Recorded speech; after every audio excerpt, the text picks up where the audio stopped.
बिस्मिल्लाहिर्रहमानिर्रहीम। आज मैं आपको ओट्स के बारे में बताना चाहता हूँ, क्योंकि ये जो ओट्स क्रॉप है ये ख़ुसूसन जो शहरी इलाकों के साथ साथ के एरिए हैं या जहाँ पे डेयरी फार्मिंग चल रही है, वहाँ ये बहुत ज़्यादा मकबूलियत अख्तियार कर रही है। क्योंकि ये सर्दियों में जो हमारा विंटर लीन पीरियड एक आता है, चारे की कमी के जो महीने हैं जैसे दिसंबर जनवरी, उनमें ये ओट्स क्रॉप सबसे ज़्यादा फ़ायदेमंद है। ये चारे की कमी को इस विंटर लीन पीरियड में पूरा करती है। तो मैं इसकी थोड़ी सी जो है ना अहमियत के बारे में और इसकी पूरी प्रोडक्शन टेक्नोलॉजी बताऊंगा। ये सितंबर से लेके अक्टूबर नवंबर तक ये काश्त हो सकती है। इसका जो बीज है वो तकरीबन 35 से 40 किलोग्राम फ़ी एकड़ दरकार होता है। और कोशिश करें कि अच्छी वैरायटी का बीज लें जो सर्टिफाइड सीड हो। इसमें दो इदारे हैं पाकिस्तान में, एक NARC फाडर रिसर्च प्रोग्राम NARC और दूसरा फाडर रिसर्च इंस्टीट्यूट सरगोदा। तो इनकी बहुत अच्छी वैरायटीज़ हैं, पूरे पाकिस्तान में बहुत अच्छी वैरायटीज़ हैं। इनमें सबसे जो बेहतर वैरायटी मैं रिकमेंड करूँगा वो NARC ओट है, NARC की। फिर PRC ओट है, ग्रीन गोल्ड है और इस्लामाबाद ओट है। हमारी NARC की फाडर प्रोग्राम की 4 वैरायटीज़ हैं। और इसको जो है ना काश्त ज़मीन की जो तैयारी है तकरीबन जिस तरह गंदम के लिए हम तैयार करते हैं उसी तरह तैयार करें, लेकिन फाडर क्रॉप्स के लिए पानी का होना बहुत ज़रूरी है। या वहाँ बारिशें इतनी हो जाएं जो इसकी रिक्वायरमेंट पूरी कर लें, लेकिन सबसे बेहतर ये होगा कि पानी अवेलेबिलिटी हो, क्योंकि हर कटाई के बाद फिर पानी देना होता है इसे। और वैसे भी इसकी कुछ स्टेजेस हैं जहाँ पानी की ज़रूरत पड़ती है।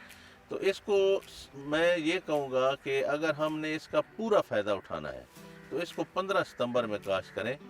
15 सितंबर में जो काश्त करेंगे हम, वो हमें दिसंबर में जनवरी में पहली कटाई दे देगी।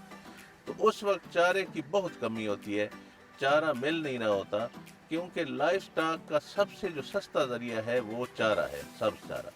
तो सब्ज़ चारा ही ना मिले तो लाइफ स्टॉक की, दूध की, गोश्त की एफिशिएंसी पर बहुत बुरा असर पड़ता है।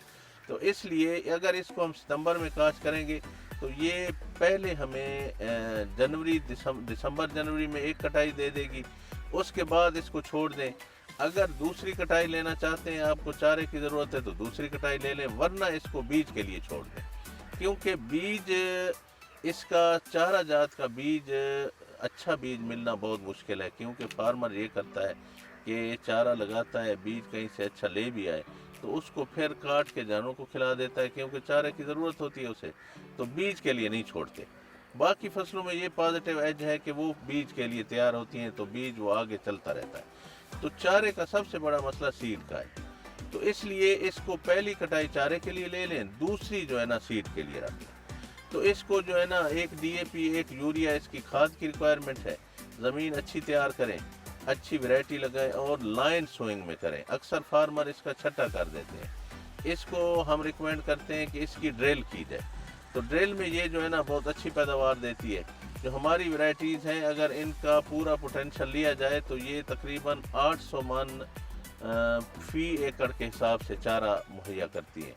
और चारे की जो एक इसकी कटाई की स्टेज है वो 50% फ्लावरिंग परसेंटेज पे, यानी जब इसकी फ्लावरिंग आ रही हो और 50% सिट्टे निकल आए तो उस वक्त हम इसे चारे के लिए कटाई कर सकते हैं। तो इसके अलावा अगर आप लोगों ने इसका जो है ना बीज बनाना है तो बीज को पकने दें। जब बीज बिल्कुल इसका पक जाए उस वक्त इसे कंबाइन से भी हम काट सकते हैं। वैसे अगर थोड़ा एरिया है तो मैनुअल कटाई कर सकते हैं।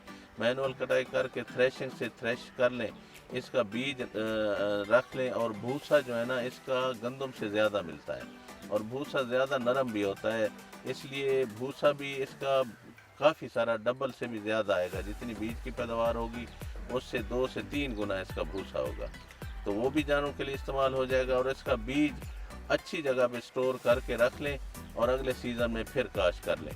और बीज भी अच्छा खासा इसका महंगा होता है, गंदम से इसका ज़्यादा रेट होता है।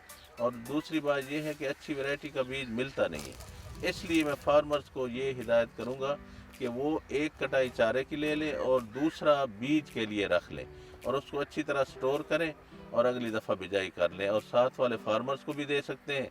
और अगर इसकी इकनॉमिक्स निकालें तो चारा दिसंबर जनवरी में 500 से 600 रुपए मन बिक रहा होता है, अवेलेबल भी नहीं होता, और इसका अच्छा खासा आपको इनकम चारे की भी आ जाएगी, बीज की भी आ जाएगी।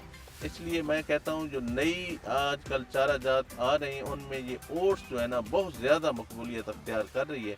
इसलिए किसान भाइयों को मैं कहूँगा कि ओट्स के चारे पे तवज्जो दें और इसकी काश्त को यकीनी बनाएं, जिस वजह से फिर जानवरों के लिए जो खुराक का मसला हल हो जाएगा।